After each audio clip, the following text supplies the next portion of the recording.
बच्चों, मैं राहुल चौबे फिर से YouTube channel Rahul sir physics classes के साथ मैं आपको एक नया टॉपिक लेके आया हूँ। और जो हमने पिछली वीडियोस में सीखा कि टॉपिक्स में Coulomb's inverse square law and Coulomb's inverse square law का वेक्टर फॉर्म के साथ में सुपरपोजिशन एंड सुपरपोजिशन के साथ में हमने उसकी प्रॉब्लम के बारे में सीखा। तो आपको बच्चों कैसे लगे वो वीडियोस, और अगर आपको अच्छे लगे हैं तो आप मेरे चैनल को सब्सक्राइब करें एंड देन लाइक करें, जिससे मैं और भी अच्छे वीडियोस आपके लिए ला सकूं। आप घर पे ही रहें और घर पर रहकर इन वीडियोस को देखें और अपनी स्टडी को कंटिन्यू करें। बहुत सारी चीजें मैं इन वीडियोस में बताता जा रहा हूं, आपको ऐसे टॉपिकों से फेमिलियर करा रहा हूं जो जनरली पेपर में आते हैं। तो जिन भी बच्चों को ये अच्छा लग रहा है वो इसको मेरे चैनल को सब्सक्राइब करें राहुल सर फिजिक्स क्लासेस को, और उसे लाइक करें, जिससे मुझे ये पता चल जाए कि आप बच्चों को ये बहुत अच्छे लग रहे हैं, जिससे मैं और भी बेहतरीन चीजें इनके लिए लेके आ सकूं। और आज का हम नया टॉपिक जो है वो स्टार्ट कर रहे हैं, और आज हम पढ़ने वाले हैं इलेक्ट्रिक फील्ड। इलेक्ट्रिक फील्ड क्या है, कैसे काम करती है, कितने टाइप की होती है, इलेक्ट्रिक फील्ड से रिलेटेड हमारे एग्जाम में कौन कौन सी प्रॉब्लम्स आती हैं और उनको सॉल्व कैसे करते हैं। तो ये बहुत इंपॉर्टेंट टॉपिक है, इसको बहुत ध्यान से देखिएगा। इन सारी चीजों को आप ध्यान से देखेंगे तो आपके लिए एग्जाम पर्पस के लिए बहुत अच्छी चीजें मिलेंगी। तो स्टार्ट करते हैं। आज हम पढ़ेंगे नया टॉपिक जिसका नाम है इलेक्ट्रिक फील्ड।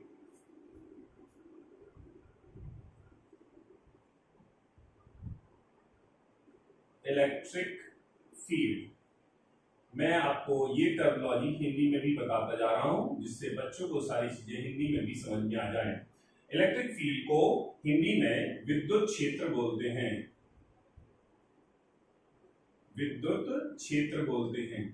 तो या तो आप इलेक्ट्रिक फील्ड बोले, इलेक्ट्रिक का मतलब है विद्युत और फील्ड का मतलब है क्षेत्र। सो इलेक्ट्रिक फील्ड या विद्युत क्षेत्र क्या है? तो सबसे पहली चीज हम समझते हैं कि क्षेत्र या फील्ड का कंसेप्ट आया कहां से।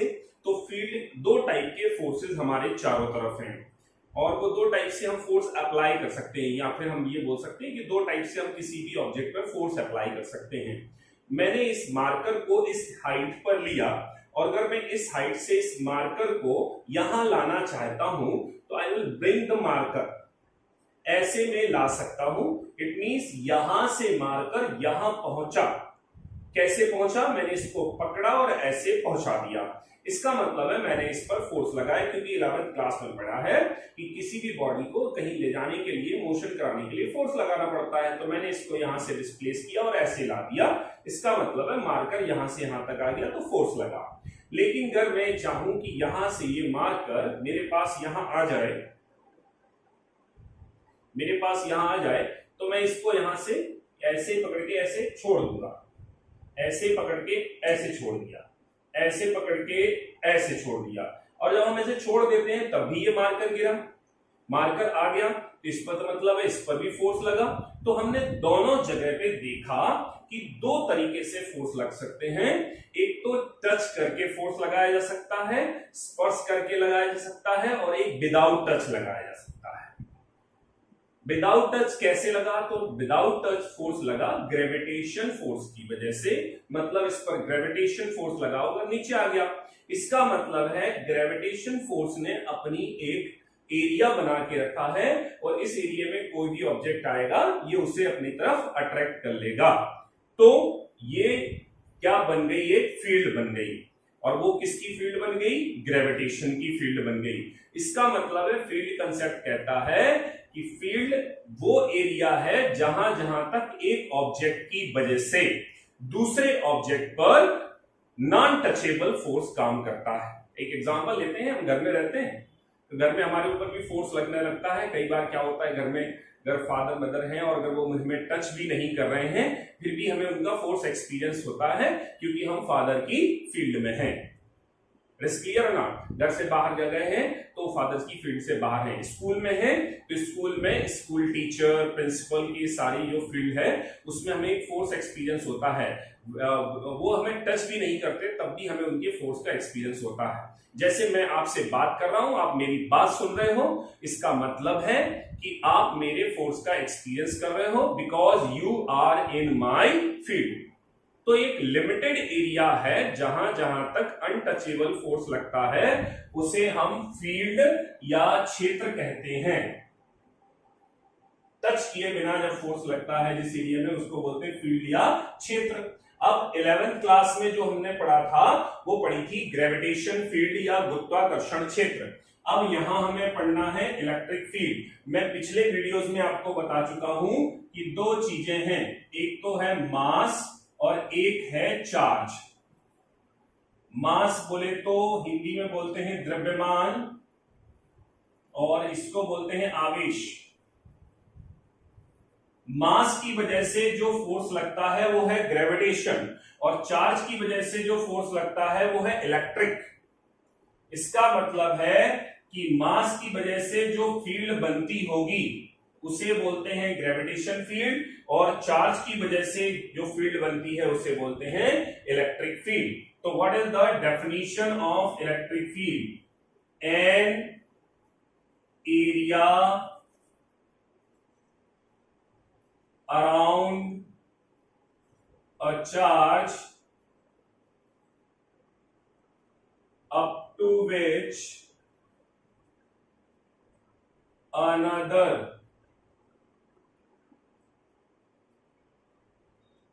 charge experience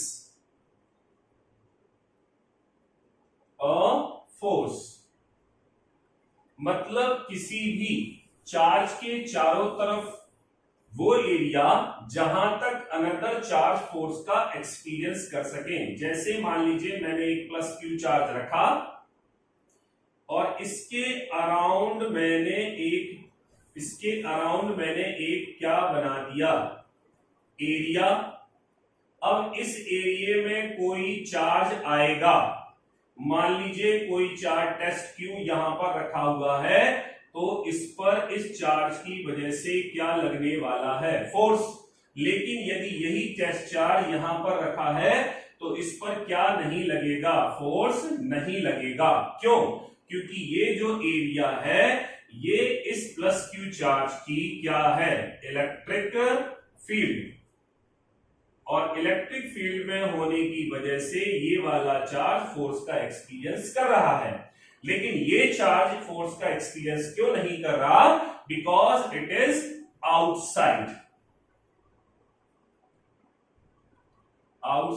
the electric field.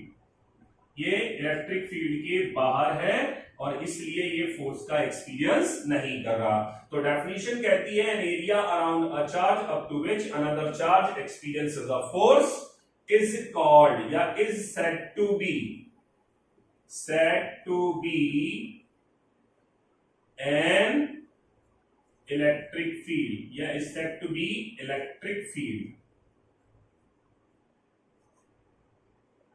Hindi में भी बता देता हूं मैं, हिंदी में क्या बोलेंगे, किसी आवेश के चारों तरफ वह क्षेत्र जहां तक अन्य आवेश बल का अनुभव करे उसे हम विद्युत क्षेत्र कहते हैं। आपको समझ में आया होगा। तो फील्ड का कंसेप्ट मैंने आपको सिखाया कि फील्ड का कंसेप्ट कहां से आया। तो किसी भी सब्सटेंस की वजह से एक जो नॉन टचेबल फोर्स लगता है, ये चार्ज अपनी जगह पर फिक्स है लेकिन फिर भी इस चार्ज पर फोर्स लगा रहा है, ये यहां से चलकर यहां नहीं गया, इसका मतलब है इसने एक नॉन टचेबल फोर्स लगाया और जहां जहां तक ये नॉन टचेबल फोर्स लगाएगा उसे उसकी फील्ड कहेंगे। Because it is a charge so it's said to be a electric field. तो ये इलेक्ट्रिक फील्ड का कंसेप्ट है। अब आते हैं बात पे कि ये इलेक्ट्रिक फील्ड यहां से यहां तक फोर्स लगाती है तो कैसे पता चला, कैसे लगाने की बात हुई। तो एक कंसेप्ट ले लिया गया और उसको ले लिया गया, कंसेप्ट का नाम है electric lines of force. Concept का नाम है इलेक्ट्रिक लाइंस ऑफ फोर्स, विद्युत बल रेखाएं।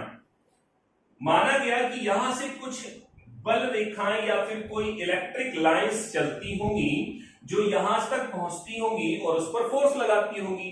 जैसे मैं यहां खड़ा हूं, आप वहां वीडियोस देख रहे हैं और आप तक मेरी बात पहुंच रही है, इसका मतलब है मेरे से कुछ एनर्जी जा रही होगी और आप तक पहुंच रही होगी और वहां पर जो एनर्जी आप एक्सपीरियंस कर रहे हैं वो गई कैसे?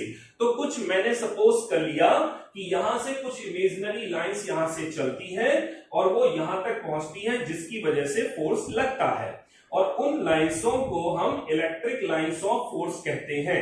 कैसे कंसेप्ट आया? देखिए, मेरे पास में एक प्लस क्यू चार्ज ले लिया, यहां पर मैंने एक माइनस क्यू चार्ज ले लिया, और यहां मैंने एक टेस्ट चार्ज रखा। टेस्ट चार्ज मैं ऑलरेडी आपको बता चुका हूं, यूनिट पॉजिटिव चार्ज को टेस्ट चार्ज बोलते हैं। यूनिट का मतलब है 1, पॉजिटिव मतलब प्लस, मतलब जिस चार्ज का मैग्नीट्यूड 1 हो, मतलब उसका जो अंकित मान है वो 1 हो। तो टेस्ट चार्ज जैसी मैंने यहां रखा, because it is a positive also, और पता है कि पॉजिटिव पॉजिटिव को रिपल करता है। जब ये पॉजिटिव इस पॉजिटिव के पास आएगा तो ये इसे रिपल करेगा, फिर ये और रिपल करेगा, फिर ये और रिपल करेगा, और जब ये नेगेटिव के पास आएगा तो ये इसे क्या कर लेगा? अट्रैक्ट कर लेगा। और अगर ये ऐसे अट्रैक्ट कर लेता है, और अगर मैं इनका एक ऐसे ऐसे ऐसे ऐसे कर्व ड्रॉ करता हूं, तो ये कर्व बन गया, जो एक्चुअली में नहीं है, जिसका हमने इमेजिनेशन किया है। तो इसकी डेफिनेशन कहती है स्मूथ एंड इमेजिनरी। ऐसा है भाई, स्मूथ है, स्मूथ होने का मतलब है no friction. Smooth and imaginary curve draw by unit positive charge. Smooth and imaginary curve draw by unit positive charge in any electric field. और अगर मैं इसके पॉइंट, किसी पॉइंट पर ऐसे एक टेंजेंट बना दूं, क्या बना दूं? टेंजेंट। तो this is represent the direction of force. क्या बताएगी? Direction of force.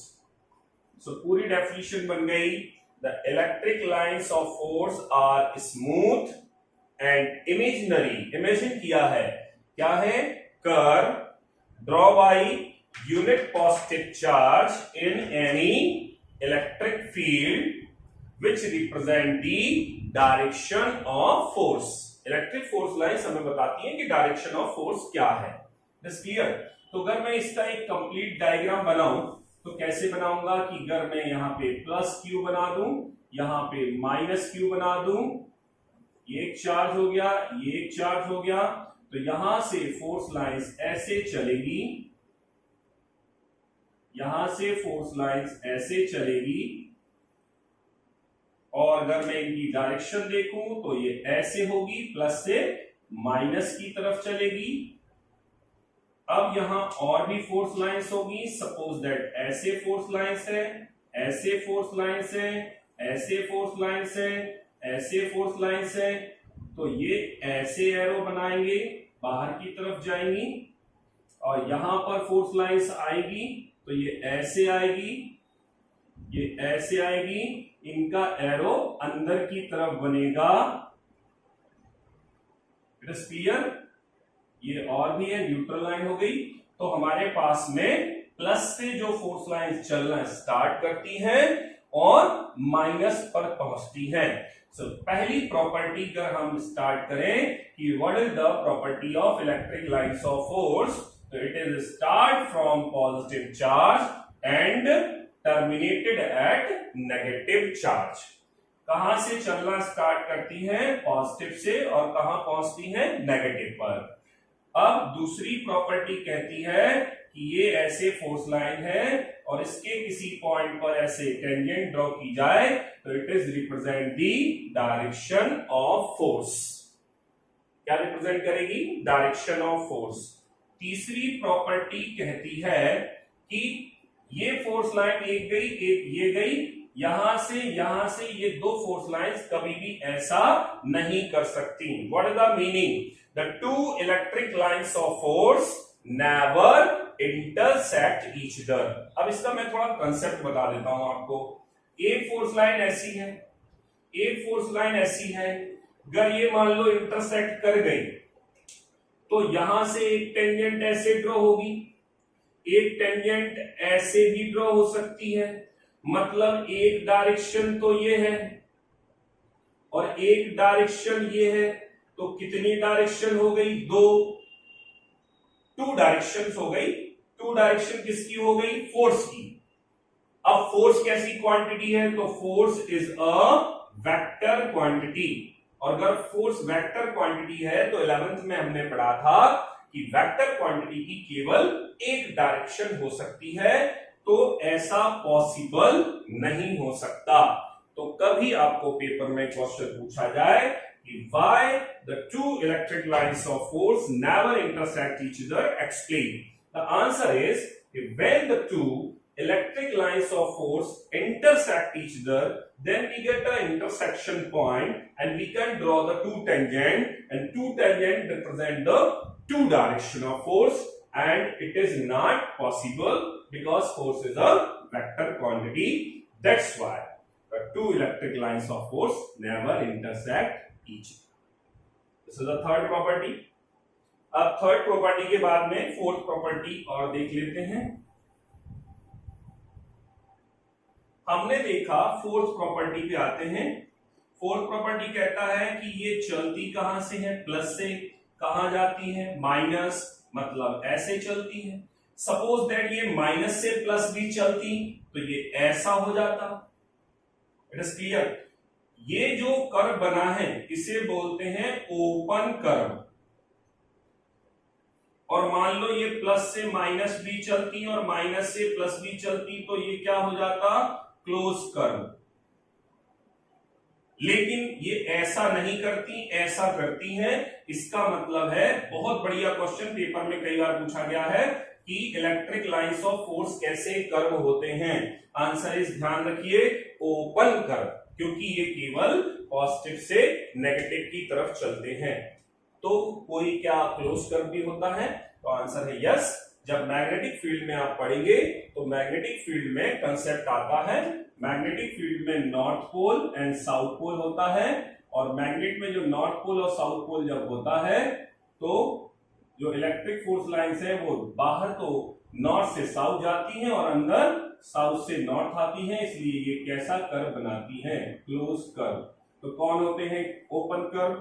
Electric lines of force are open curve and magnetic lines of force are close curve. अच्छा, फिफ्थ प्रॉपर्टी पे आते हैं।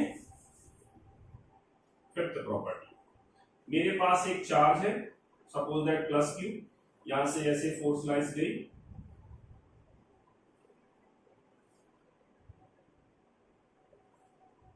ऐसे फोर्स लाइंस चली गई, ये फोर्स लाइंस बनी है। अब मैंने कहा यहां पर मैंने एक एरिया बनाया और यहां पर मैंने एक एरिया बनाया। ये एरिया देख रहे हो, ये बी एरिया है और ये ए एरिया है। ए एरिया में 1 2 3 4 4 नंबर ऑफ लाइंस आ रही हैं, जबकि बी एरिया में एक ही लाइन आ रही है।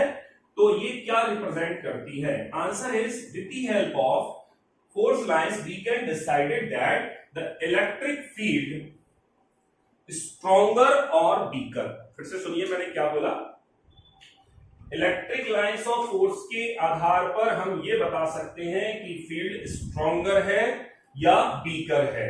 वो कैसे डिसाइड करते हैं? तो हमने एक एरिया ये लिया, एक एरिया ये लिया, इस एरिया में 1 2 3 4 लाइंस आ रही हैं, जबकि इस एरिया पे केवल एक लाइन आ रही है। इसका मतलब है इस एरिया में ज्यादा लाइन है, और जिस एरिया में ज्यादा इलेक्ट्रिक लाइंस ऑफ फोर्स होती हैं वो स्ट्रॉन्गर एरिया होता है या स्ट्रॉन्गर रीजन होता है, और जिसमें कम होती हैं वो वीकर रीजन होता है। तो हम बोल सकते हैं कि in the family of electric lines of force, if these are close to each other then field will be stronger, and if it is far away then field will be weaker. तो हमने सबसे पहले concept क्या सीखा, एक बार फिर से revise कर लेते हैं जल्दी से।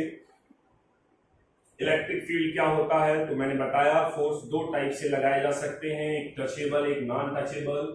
नॉन टचेबल फोर्स जहां जहां तक लगता है किसी सब्सटेंस की वजह से वो उसकी फील्ड बन जाती है, और ऐसे ही हमने ग्रेविटेशन फील्ड 11th में पढ़ी थी।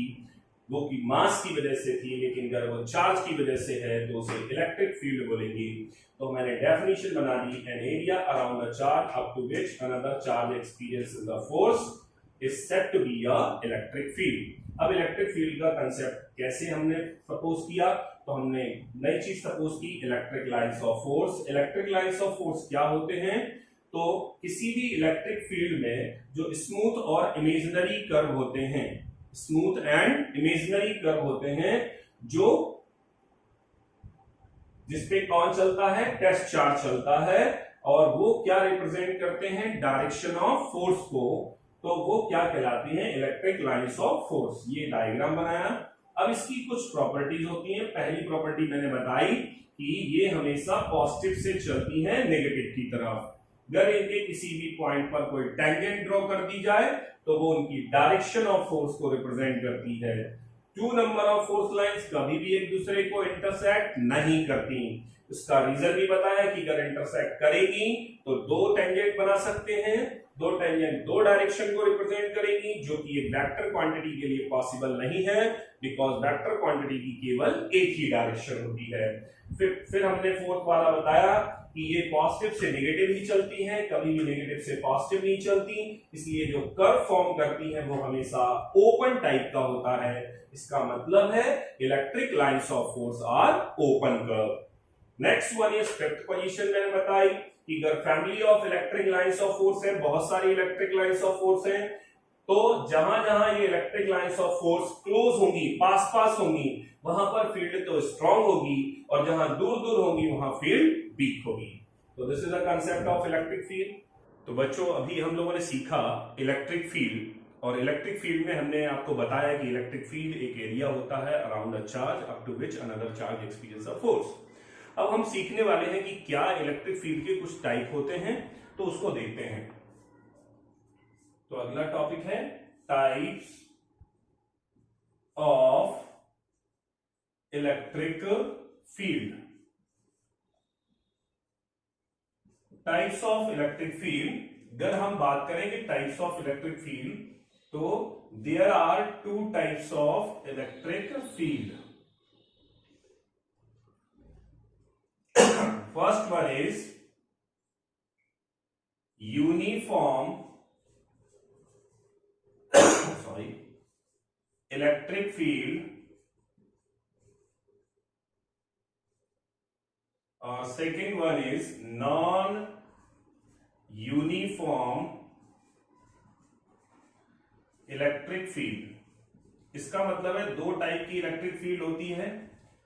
हिंदी मीडियम वाले बोल सकते हैं कि इलेक्ट्रिक फील्ड के प्रकार क्या हैं, एक समान और असमान।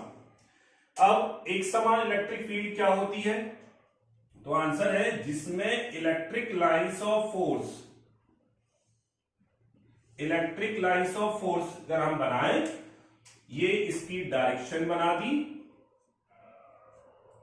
ये इलेक्ट्रिक लाइंस ऑफ फोर्स। तो electric field in which the electric lines of force are parallel to each other and the electric field are equal, then it's said to be a uniform electric field. क्योंकि मैंने बताया था कि पास पास है तो ज्यादा होगी, दूर दूर है तो कम होगी, और अगर बिल्कुल इक्वल डिस्टेंस पर है तो यूनिफॉर्म होगी। तो electric lines of force are parallel to each other, then the electric field is said to be a uniform. लेकिन वो पैरेलल नहीं है, ये हमने डायरेक्शन बना दी। अगर वो पैरेलल नहीं है तो ऐसी फील्ड को बोलेंगे नॉन यूनिफॉर्म इलेक्ट्रिक फील्ड। तो दो टाइप की फील्ड होती है, यूनिफॉर्म इलेक्ट्रिक फील्ड और नॉन यूनिफॉर्म इलेक्ट्रिक फील्ड। तो हमने सीखा कि types of electric field has two type, दो टाइप की हैं, एक यूनिफॉर्म एक नॉन यूनिफॉर्म। अगर electric lines of force are parallel to each other हैं तो वो यूनिफॉर्म इलेक्ट्रिक फील्ड की कैटेगरी में आएगी, और अगर वो पैरेलल नहीं है तो नॉन यूनिफॉर्म आएगी। इसका मतलब है यहां पर इलेक्ट्रिक फील्ड हर पॉइंट पर एक जैसी है, जबकि यहां पर इलेक्ट्रिक फील्ड अलग अलग है। आगे आपको जब क्वेश्चन आएंगे डेरिवेशन सॉल्व करने के लिए, तो वहां पर यूनिफॉर्म इलेक्ट्रिक फील्ड बनाना है, तो हम देखकर बता सकते हैं कि अगर इस तरीके से फोर्स लाइंस बनी है तो वो यूनिफॉर्म इलेक्ट्रिक फील्ड है, और अगर ऐसे बनी है तो नॉन यूनिफॉर्म है। ये इलेक्ट्रिक फील्ड के टाइप्स हो गए।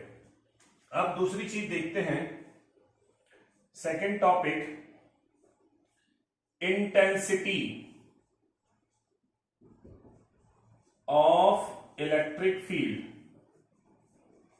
Electric field, intensity of electric field, Hindi में बोल सकते हैं विद्युत क्षेत्र की तीव्रता। इंटेंसिटी क्या है? तो भैया हमने एक क्या किया, एक ले लिया चार्ज, चार्ज के अराउंड होता है एक एरिया, जो भी पढ़ा हमने, पॉजिटिव चार्ज ले लिया, और इसके अराउंड एक एरिया है। अगर इसमें यहां पर कोई चार्ज, ये चार्ज रख देते हैं कैपिटल क्यू और इसको मान लेते हैं क्यू, कोई चार्ज आएगा तो ये वाला इस पर क्या लगाएगा, फोर्स। क्या लगाएगा, फोर्स। जो डायरेक्शन फोर्स की होगी वही डायरेक्शन किसकी होगी, इंटेंसिटी की। तो इंटेंसिटी क्या होती है भाई, तो अगर कोई चार्ज को, किसी पॉजिटिव चार्ज को किसी इलेक्ट्रिक फील्ड में रख दें, तो जितना ये फोर्स का क्या करता है, एक्सपीरियंस, उसे ही intensity of electric field at that point कहते हैं। इसका मतलब है हम डेफिनेशन में लिख सकते हैं, a unit positive charge experiences a force in any electric field is said to be electric field intensity at that point। तो अगर ये कौन सा चार्ज है, यूनिट पॉजिटिव चार्ज, अगर यूनिट पॉजिटिव चार्ज है और इसे किसी फील्ड में रखा जाए और वो जितने फोर्स का एक्सपीरियंस करेगा उसे इंटेंसिटी ऑफ इलेक्ट्रिक फील्ड उस पॉइंट पर बोलेंगे। और इसे जो डिनोट करने का तरीका है वो E है, E is a vector quantity. अब हम इसके लिए फॉर्मूला बनाते हैं, तो E का फॉर्मूला क्या होना चाहिए, E का मतलब है क्या होना चाहिए, क्या एक्सपीरियंस कर रहा है भैया, फोर्स, तो फोर्स लिख लिया। कौन एक्सपीरियंस कर रहा है, तो यूनिट पॉजिटिव चार्ज।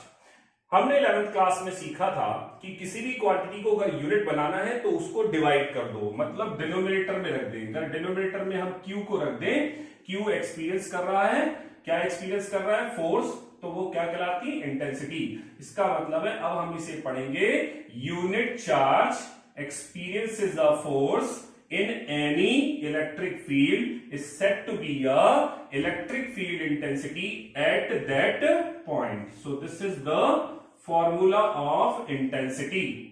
इंटेंसिटी के लिए अगर हमें इसकी क्या बनानी है, यूनिट, बहुत सिंपल है यूनिट बनाना। आप देखिए फोर्स की यूनिट होती है न्यूटन और इसकी यूनिट होती है कूलम, तो यूनिट बन गई न्यूटन पर कूलम। पेपर में बहुत बार पूछा गया है what is the unit of electric field, answer is Newton per coulomb. Second one is, अगर इसका हमें क्या पूछा जाए, डायमेंशन ऑफ E कैसे बनाएंगे, तो मैंने आपको बताया था कि न्यूटन का डायमेंशन याद रखिए, mlt-2 होता है, नीचे होता है कूलम, कूलम का 80 होता है। अगर मैं इसे सॉल्व कर दूंगा तो ये बनेगा mlt-3a-1, क्या बना, mlt-3a-1। और तीसरा पॉइंट याद रखिए, कैसी क्वांटिटी होती है, वेक्टर क्वांटिटी। तो ये थी intensity of electric field. Intensity of electric field एक बार फिर से देख लेते जल्दी से। A unit positive charge experiences a force in any electric field is said to be a electric field intensity at that point, equal to force upon of charge। इसको देखिए हम ऐसे भी रिलेट कर सकते हैं कि अगर मुझे फोर्स निकालना है तो फोर्स इक्वल टू क्या हो जाएगा, charge multiply by intensity. So F क्या है, इलेक्ट्रोस्टैटिक फोर्स, ई क्या है? इंटेंसिटी। पेपर में पूछा जाता है what is the relation between the force and intensity, answer is F equal to QE। ये कंसेप्ट समझ में आया होगा आपको। अब आ जाते हैं दूसरी चीज पर। टाइप्स ऑफ इलेक्ट्रिक फील्ड हो गई है। टाइप्स ऑफ इलेक्ट्रिक फील्ड के बाद में अब हम सीखे थे इंटेंसिटी ऑफ इलेक्ट्रिक फील्ड, और अब फाइनली हम जो पॉइंट सीखने वाले हैं, दिस इज इंपॉर्टेंट, और आपको इसका फॉर्मूला याद रखना है क्योंकि आगे के क्वेश्चंस में इनका यूज होगा। तो नाम है इसका intensity of electric field due to point charge. मैं आपको पिछले वीडियो में बता चुका हूं कि पॉइंट चार्ज का मतलब क्या होता है। तो पॉइंट चार्ज का मतलब पॉइंट नहीं होता। पॉइंट चार्ज का मतलब है वो चार्ज है जिसकी डायमेंशन ऑब्जर्वेशन डिस्टेंस के कंपैरिजन में बहुत ज्यादा स्मॉल है। ओके, तो हम पॉइंट चार्ज चेक कर लेते हैं। Suppose that this is a point charge and the name is plus Q. इसकी क्या होगी भैया? तो आंसर है फील्ड। फील्ड बना लिया मैंने। अब फील्ड में हमने यहां पर एक चार्ज रखा, this is Q not. Q not को बोलते हैं टेस्ट चार्ज। क्या रखा हमने? टेस्ट परफॉर्म करके देख रहे हैं, और ये अगर टेस्ट चार्ज ऐसा रखा है तो इस पर क्या लगना चाहिए? फोर्स। और यहां पर बाहर की तरफ क्या आएगी? डायरेक्शन किसकी? इंटेंसिटी की। तो what is the intensity due to point charge? तो इंटेंसिटी का फॉर्मूला हम ऑलरेडी पढ़ चुके हैं कि इंटेंसिटी इज इक्वल टू होता है फोर्स अपॉन वो चार्ज जो फोर्स का एक्सपीरियंस कर रहा है। तो अभी कौन कर रहा है? Q not. मतलब क्यू नॉट पे फोर्स लग रहा है तो क्यू नॉट भी यहां रख लिया। लेकिन हमें पता है कि अगर दो पॉइंट चार्ज रखे हैं तो दो पॉइंट चार्जेस के बीच में अगर r डिस्टेंस टेक कर ली जाए तो बाय कूलम्स लॉ, कूलम्स कहते हैं कि इनके बीच में फोर्स लगेगा, और फोर्स का फॉर्मूला होगा 1/4πε0 Q not upon r square. अगर ये फॉर्मूला यहां पे पुट कर दिया जाए, E बराबर वॉट? 1/4πε0 Q नॉट अपॉन में कौन? r square, and the divided by what? Q naught. तो Q नॉट से Q नॉट कैंसिल हो जाएगा, and the formula is 1/4πε0 Q upon of r square. This is the formula of intensity but due to point charge, and the unit is also newton per coulomb. एक ही family के सारे मेंबरों की unit या surname उनका same होता है। तो हमने यहां एक चीज देखी कि जैसे जैसे चार्ज का शेप में चेंज होंगे, मेन फॉर्मूला तो यही रहेगा। कोई पूछे इंटेंसिटी का फॉर्मूला क्या है, तो E equal to F upon of Q। But जैसे जैसे चार्ज का शेप चेंज होता जाएगा उसके फॉर्मूले में चेंज आ जाएगा, लेकिन फंडामेंटल फॉर्मूला यही रहेगा। तो ये नया फॉर्मूला आ गया, दिस इज द फॉर्मूला किसका? Intensity of electric field due to point charge, और आपको इसको याद कर लेना है। एक बार याद करेंगे, E बराबर 1/4πε0 Q upon of r square, and the unit is same. If it unit same then the dimension formula is also same. So ये थी intensity of electric field and intensity of electric field due to point charge. अब आपको ये वाले फॉर्मूले का काम बहुत आने वाला है, तो इसलिए एक बार फिर से रिवाइज करें। E बराबर 1/4πε0 Q upon of r square. फिर से मैं बता रहा हूं, इंटेंसिटी का formula force upon of charge, but the intensity due to point charge E equal to 1/4πε0 Q upon of r square. तो आज के ये टॉपिक थे। इस टॉपिक में मैंने आपको सिखाया कि इलेक्ट्रिक फील्ड क्या होती है, इलेक्ट्रिक लाइंस ऑफ फोर्स क्या होती हैं। इलेक्ट्रिक लाइंस ऑफ फोर्स के बाद में मैंने आपको बताया कि कितने टाइप की इलेक्ट्रिक फील्ड होती हैं। तो दो टाइप की इलेक्ट्रिक फील्ड मैंने आपको बताई, एक तो यूनिफॉर्म और एक नॉन यूनिफॉर्म। फिर मैंने बताया इंटेंसिटी क्या होती है और उसका फॉर्मूला कैसे निकालते हैं या कैसे कैलकुलेट करते हैं। तो ये फॉर्मूला है। और intensity due to point charge क्या होता है, और intensity due to point charge का ये फॉर्मूला है। लास्ट में फिर से एक बार रिवाइज कर लीजिए, E बराबर 1/4πε0 Q/r²। इस फॉर्मूले का अगले क्वेश्चन में हम यूज करने वाले हैं। मुझे लगता है आपको ये चीज समझ में आई होगी, और अगर आपको ये चीज समझ में आई है, फिर मैं कह रहा हूं कि अगर आपको ये चीज समझ में आती है, आपको मेरे वीडियोस अच्छे लगते हैं, तो आप मेरे इस चैनल को सब्सक्राइब करिए और लाइक करिए, जिससे मुझे ये पता चले कि मेरी बातें आपको समझ में आ रही हैं। और जैसे जैसे आपके लाइक्स मेरे को मिलेंगे तो मुझे समझ में आता जाएगा और कि आप मुझे पसंद कर रहे हैं वीडियो को, और अगर पसंद कर रहे हैं तो मैं और अच्छे अच्छे कंसेप्ट लेकर आपको वीडियोस को समझाऊंगा। हम इनमें कुछ प्रॉब्लम्स भी डिस्कस करेंगे नेक्स्ट वीडियोस में। Thank you.